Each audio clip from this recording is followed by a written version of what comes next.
Ang DOE, 2 days lang.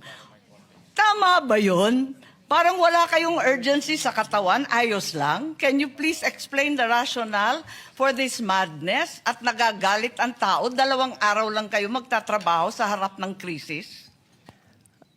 Mr. Chair, work from home doesn't mean that we don't work, ma'am. We work every day. We meet every day, even in weekends. We haven't stopped actually for 8 weeks already.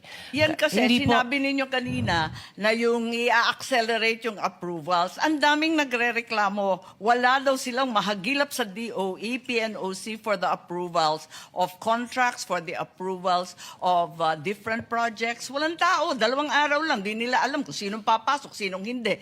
Doon pa sa 2 araw, kalahati lang daw papasok. 50% daw yung memo ninyo. Bakit ganun? Kayo inaasahan.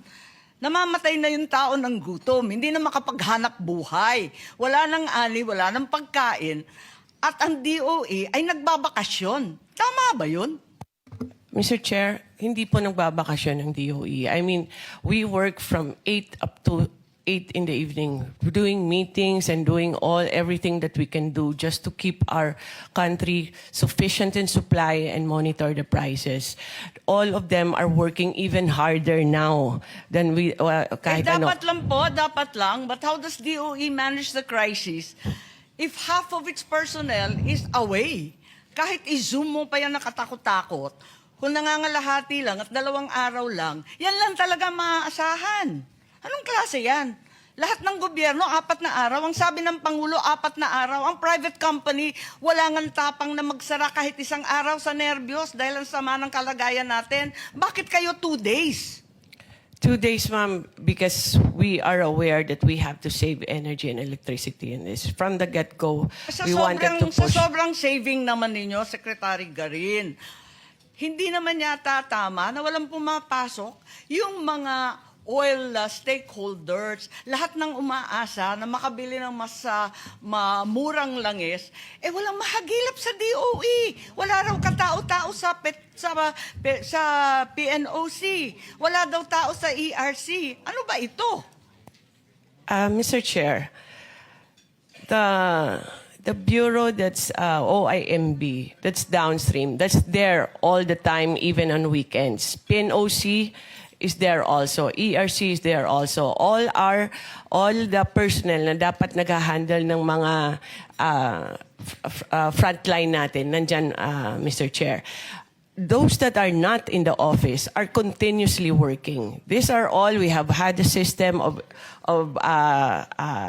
e-signatures, and this is not lang. I'm sorry, pero hindi po I mean, you can see naman kung ano yung pinanggagawa namin over the last 8 weeks. It is not because they are at home and they are not doing anything or nanonood lang ng TV doon or hindi nagtatrabaho. We can show it in our accomplishments, Mr. Chair. Lahat po sila overtime yan. Hindi po nagtigil ang trabaho dahil work from home. The objective of work from home is not to stop working. It is to become more efficient. Ngayon po, we are trying to save for the country para Hindi ba sinabi ng Pangulo na 4 days? Bakit kayo kinalahati pa yung 4 days? Hirap na hirap. Yung mga pumupunta sa DOE, magpapapirma sa PNOC, walang tao. Andito Section 3 mo Eto the DOE shall implement a hybrid work arrangement whereby officials and employees shall render 2 days on-site work per week. Ibig sabihin, wala sila doon.